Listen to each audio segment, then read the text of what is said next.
Why are attachment styles so important to understand? Your attachment style, set up by your parents or primary caregivers, interactions with you as a child, sets up your human biology,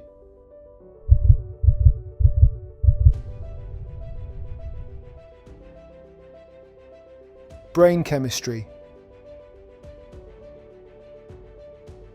affect regulation, basically meaning someone is either hyper, which is a state of overactivation, or overstimulated, whereas hypo refers to a state of underactivation or dysregulation.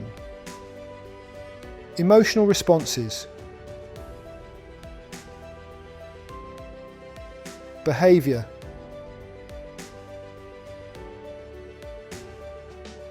Cognitive responses, meaning the ability to think, pay attention, focus, learn, speak languages, develop memory, perceive your world, and problem-solving and decision-making abilities. Self-concept, meaning your beliefs about and how you think and feel about yourself. How stressed a person is, to a degree, in life as an adult.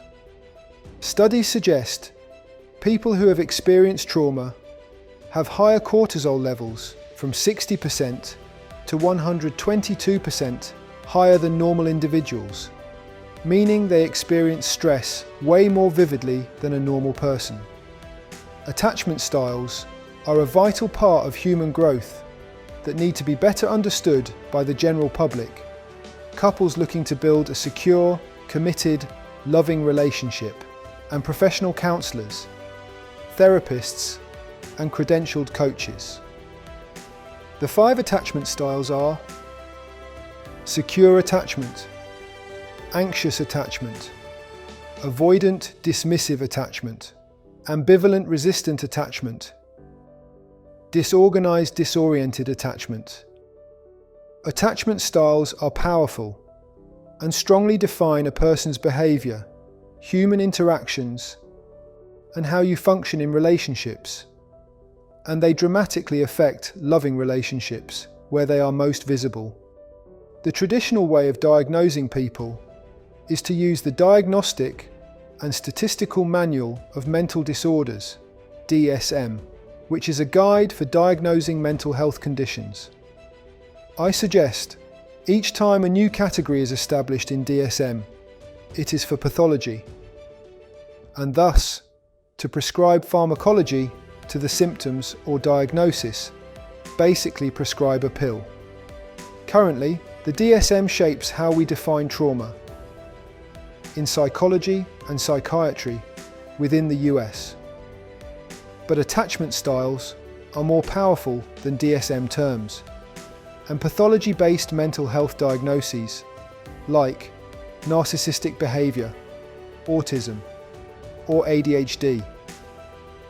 The DSM terms do not take enough accountability to how trauma or traumatic events has affected a person.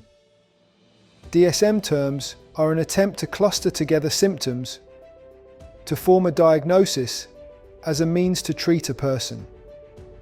Whereas a person's attachment style defines their human biology, brain chemistry, behavior, interactions, and how a person predominantly functions in life and in relationships. Attachment styles need to become an important part of working to help people in all aspects of health. Professionals working with couples looking to succeed with love must understand attachment styles, and this work needs to be brought more into mental health, as well as general health care.